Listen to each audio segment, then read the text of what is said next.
near the Decapolis, the 5 cities that were supported this way.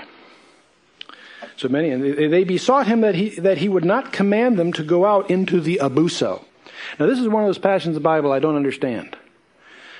They do beseech him, don't send us back to the pit, which is apparently one of the places he would normally do. If he cast them out, they go back to the abuso, apparently permanently, or not permanently, but anyway, for a long time. And they ask him, please don't do that. Cast us into that herd of swine. The first question is, that gives us some insight. I mean, I'm not sure what you do with that piece of information, but what puzzles me even more is the Lord agrees. He lets them do that. Why does he do that? I don't know. Maybe just to teach us that these things are not euphemisms for psychiatric problems and so forth, I mean, there are people who read the Bible and think, well, those are just idioms for things that we now give psychiatric terms for them. The people who say that have never attended an exorcism, or they would know better. There was there a herd of many swine feeding on the mountain, and they besought him that he would allow them to enter into them, and he permitted them. Then when the demons out of the man entered into the swine, and the herd ran violently down a steep place into the lake, and they were choked. And they that fed them saw what was done. They fled and went and told it in the city and in the country. And he obviously becomes very unpopular because he affected the economy of that range. So, anyway, and I don't want to make this a whole study in demonology, but I do want you to be at least sensitive to the fact that demons seem to be something quite different than what you and I think of as angels. So there are those that make a big thing of that difference, which raises a bizarre question: where do the demons come from? If they're not angels, what are they? Where do they come from?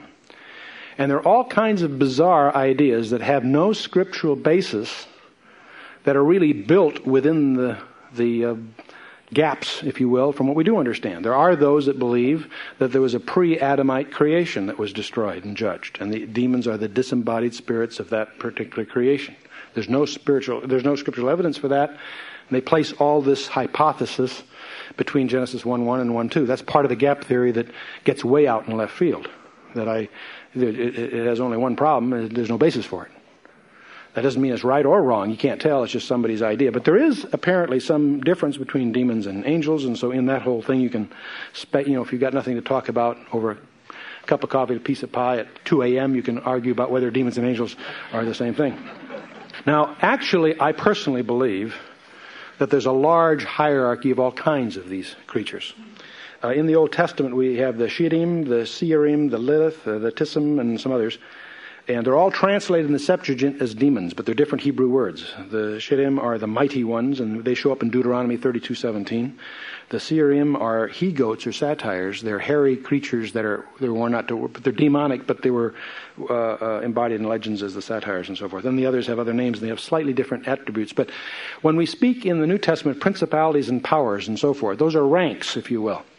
And so angels apparently come in different kinds, and it could very well be that the demons are no more than a junior disembodied spirit that is part of that rebellion that we read about in Revelation 12. So, with all this digression, you see, we now are equipped. Now, incidentally, we've talked about the second view. Item 1 was you can't tell about what verse 6 means in Jude. Item 2 was it has to do with the fall of Satan and the angels. Not directly. Because I think the fall of Satan and those angels and all of that, number 1, are not bound. The ones that Jude are talking about are bound. They're in chains of darkness, right? Reserved unto judgment. Satan is not, at least not yet. That happens at the end of the tribulation before the millennium. And what about his angels? They're pretty free to do mischief, because that's all yet future. So what on earth are we talking about in Jude 7? That leads us to a passage in the Bible that's very, very strange. That's Genesis 6. This is the third view. Genesis chapter 6. We all know about Noah's flood, but I don't think one person in 100 knows the reason for Noah's flood, except in maybe a very broad sense. Yes, there was wickedness, and the wickedness was very widespread, and God chose to wipe out the known earth at that time, or the whole earth at that time. I don't think there's anything local about the flood, by the way. But Genesis chapter 6, verse 1 and 2 has a phrase that scholars sort of wince and squirrel around trying to explain. It's amazing how much trouble you can get into and how much work you can put on yourself if you decide not to accept what the Bible tells you. There are people that spend years of study trying to talk about 1st Isaiah and 2nd Isaiah because they've never read John 12, where John says that, that there was one Isaiah that wrote both parts, etc. And likewise here, libraries are filled with speculations on what verse 2 means, and yet if you just take it face value, it's interesting. Chapter 6, verse 1, it came to pass when the men began to multiply on the face of the earth, and daughters were born unto them, that the sons of God saw the daughters of men that they were fair, and they took them wives of all whom they chose. Now, the sons of God saw the daughters of men that they were fair. There are those that, and very competent scholars, I'm not trying to sell you a view. There are two basic views on this passage. But the commonly held, church-acceptable view is that the sons of God is a reference to believers, generally associated with the line of Seth. The concept that the line of Seth became separate in believers, and the rest were wicked and ungodly.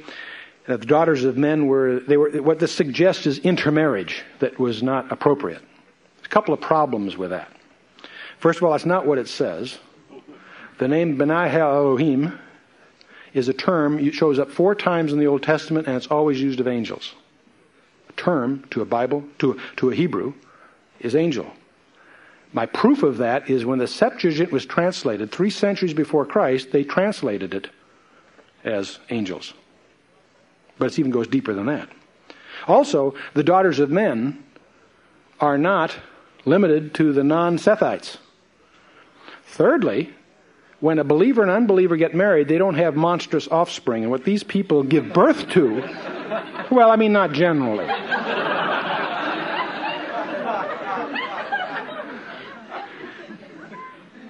What they give birth to are some strange creatures. Verse 3 says, the Lord says, my spirit will not always strive with man, for he also is flesh, and yet his days shall be 120 years. You bear in mind that longevity is decreasing, so it goes to 120, later becomes 70. But going to verse 4, and there were Nephilim in the earth in those days, and also after that, when the sons of God came in unto the daughters of men, that they bore children to them, the same became the mighty men who were of old, men of renown.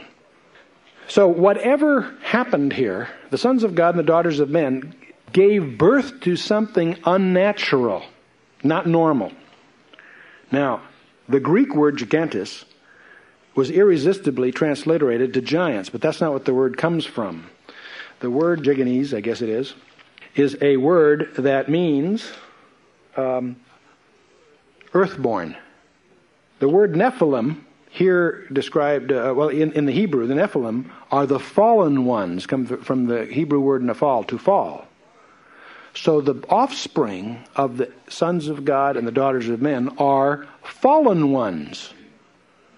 That only makes sense if you visualize these as angels somehow leaving their appropriate domain and becoming in a mode that can have intercourse with the women.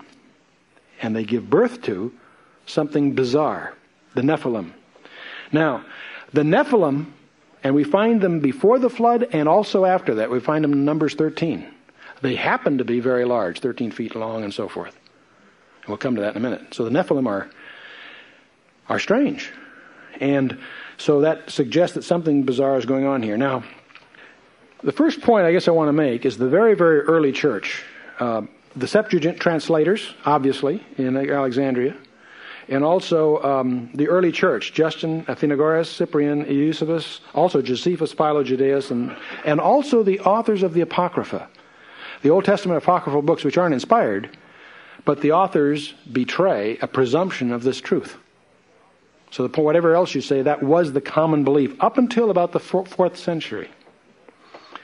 And a guy by the name of Julius Africanus, who was a contemporary of Origen, introduced this idea of the Sethites, that this isn't really the angels, it's really the offspring of Seth, and they intermarried with the other people, and that's what gave that common. There was an attack on the church by Celsus and Julian the Apostate that attacked this older classical idea, and Cyril of Alexander, in his reply to them, repudiated the orthodox position of the angels